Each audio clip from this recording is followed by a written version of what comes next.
Olá!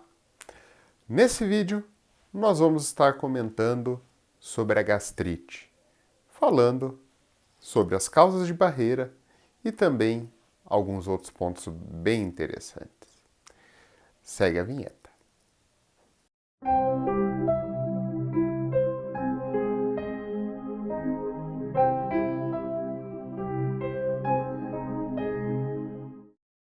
No vídeo anterior, nós tínhamos abordado sobre o processo de gastrite e o equilíbrio entre a força ácida e o seu ataque, que ela faz a barreira de proteção, e a barreira de proteção que defendia justamente deste ataque. Nós comentamos no vídeo anterior elementos que aumentam a acidez. E para este agora, ficamos com elementos que reduzem o aspecto de barreira. Por isso, antes de entrar propriamente no aspecto de barreira, existe uma coisa muito importante a ser comentada. Essencialmente, nós vamos abordar neste vídeo medicações. E você vai entender o porquê que eu estou me referindo a isto. Mas é fundamental entender que o uso de medicação provoca uma irritação no estômago. Existem alguns remédios, como antibióticos, por exemplo, que para dar dor de estômago é muito fácil, ele inflama o estômago, ele realmente prejudica, né? E assim, dentro disso, se você for perguntar para alguém que já teve que tomar 2 antibióticos junto, ou para alguma pessoa que usa 10 comprimidos por dia de múltiplos remédios, ela vai referir que tem dor de estômago.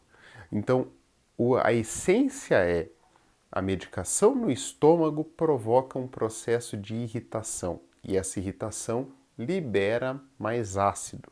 Então isso foi um detalhe que eu não comentei no vídeo anterior, justamente porque eu queria deixar para esse vídeo, pois as causas que comprometem barreira também são medicações. Mas existe uma diferença crucial. O uso de múltiplas medicações gerando uma reação inflamatória e essa reação inflamatória levando ao aumento da secreção ácida, isso ainda é um fator que aumenta o ataque. Mas é um medicamento. Outra coisa bem diferente é o que eu vou comentar agora sobre medicações que afetam a barreira.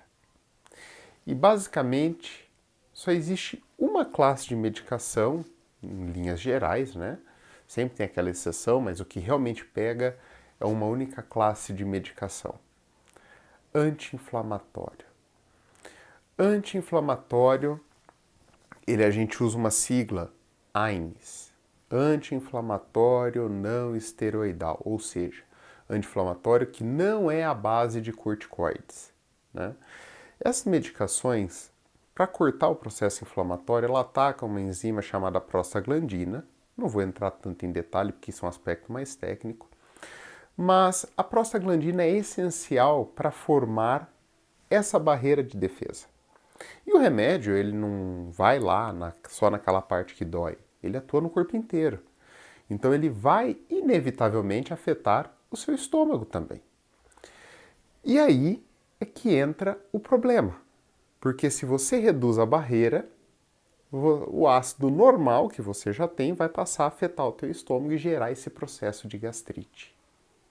E aí é complicado.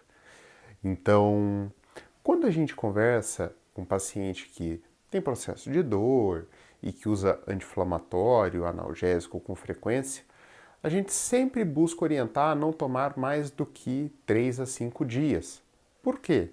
Se você ficar reduzindo as barreiras do estômago de 3 a 5 dias para frente, a barreira vai se reduzir em um nível importante e esse nível de redução vai ser suficiente para que o ácido corroa ela mais rapidamente e provoque a dor de estômago. Então, quando a gente orienta para não usar anti-inflamatório por mais de 3 a 5 dias, é exatamente por isso. Uma nota importante aqui. Existe uma classe de anti-inflamatório que são seletivos, né? Inibidor de COX-2, enfim, não vou entrar em detalhe técnico, mas que consegue atingir muito menos o estômago. e que por isso você consegue utilizar por mais do que 5 dias. Por exemplo, você tem o Meloxicam, que é dessa classe, e tem vários outros, né? Isso é uma coisa que a gente utiliza, eles normalmente são até mais caros por conta disso, embora ultimamente algumas medicações dessas estão ficando mais baratas, mas né, o avanço da tecnologia vai permitindo fazer essas medicações mais acessíveis. Mas são medicações que a gente usa muito para traumas, principalmente em área de ortopedia, que você sabe que não vai resolver em 3 a 5 dias, então a gente prefere mais esse tipo de medicação. Tá? Mas só uma notinha de rodapé isso aqui. E assim, se você entendeu todo o processo, então você já entendeu que você tem que tomar cuidado com medicação para não aumentar a parte inflamatória e a secreção ácida e nem corroer a barreira. Agora vem uma pergunta. E quando acontece o processo, o que o paciente sente efetivamente? O paciente vai sentir dor de estômago, em essência é isso, pensando na gastrite, mas algum outro tipo de sintoma também pode aparecer.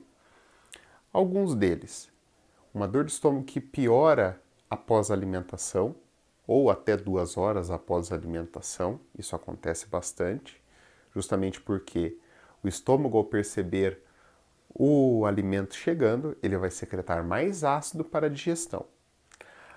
Agora, tem outro tipo de sintoma que é muito comum, a sensação de estufamento. A sensação de que você está estufado, a barriga está inchada, isso acontece muito também. Resultado desse próprio processo de anulação entre a barreira e o processo ácido, né? Também gera muitos gases. Tem de paciente que vem para mim muito mais pelo estufamento do estômago porque por dor, não está no gibi, é muita gente mesmo. E por fim, o terceiro tipo de sintoma que eu vejo com muita frequência são pontadas. O que tem de paciente para mim que chega e fala que além disso sente pontadas pela barriga inteira, mesmo no pé da barriga, né? É até contra a lógica a gente pensar, o estômago fica na parte mais de cima, mas a pessoa sente na barriga inteira. Mas pode suspeitar que tem chance de ser gastrite. E esses sintomas, né, podem aparecer outras coisas, ter queimação, azia, pode. Se esse ácido de alguma forma gerar o refluxo, você vai ter a sensação de queimação. Mas se ele ficar só no estômago, muito dificilmente isso acontece. Por isso que a gente vai fazer uma divisão entre a série do refluxo e a série da gastrite, ok? E por fim, e a endoscopia? E o H. pylori? Bem, quando a gente fala de endoscopia, propriamente dito, o que a gente vai encontrar é óbvio, é um processo inflamatório. Né? Seja porque você inflamou e aí gerou a gastrite, seja porque a gastrite gerou a inflamação. Quem veio primeiro não importa, a ordem dos fatores não altera o produto. Então, você vai encontrar um processo de gastrite, que pode ser leve, moderada ou grave, intensa, enfim. E isso é algo que vai estar em toda endoscopia de alguém que tem gastrite. Por isso que, quando um paciente chega para mim e fala, doutor, eu tenho um processo de dor do estômago, gastrite, primeira coisa, vamos tratar. Se eu tratar e não resolver, aí eu peço endoscopia. Porque aí eu vou querer saber o que está acontecendo nesse estômago que não melhora nem com o tratamento. Que apenas cortar a acidez não resolve. Porque é muito óbvio, você vai ter um machucado no estômago se você está tendo dor, tendo esse processo. Né? E aí você vai encontrar o processo de gastrite. Eventualmente podem ter algumas outras lesões associadas a isso? Podem. Mas o que vai importar para a gente é se tem úlcera, que eu vou abordar no vídeo de complicações, a questão da gastrite, que vai ser extremamente importante, e se tem ou não H. pylori. E aí você pergunta, olha, eu já tive que tratar o H. pylori. Por que não trato H. pylori desde o início para todo mundo? né? Então, a resposta é simples. O H. pylori, independente de você ter ou não gastrite, metade da população tem ele, naturalmente no estômago. O que a gente precisa diferenciar é o H. pylori que ataca o estômago, esse a gente tem que destruir, do H. pylori que só está ali sem fazer mal nenhum. Até porque, lembra, o tratamento de H. pylori você vai usar aí bastante antibiótico, é um tratamento bem pesado. E você pode ter dor de estômago pelos antibióticos gerando processo inflamatório, não se esqueça disso. Então, vale a pena a gente fazer isso? Né?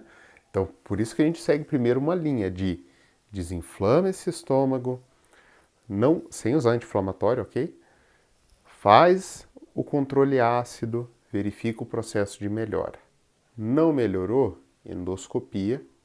No processo de endoscopia, a gente verifica se tem ou não o H. pylori.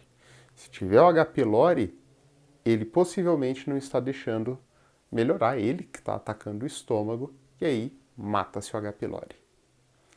Para daí a gente observar como ficou o resultado. Então, por mais que o H. pylori possa ser um agente externo interferindo nesse cabo de guerra, via de regra, ele não é o principal agente. Via de regra, é só esse equilíbrio mesmo. E é por isso que a gente primeiro trata o que mais acontece, que é o equilíbrio, para depois partir para o H. pylori.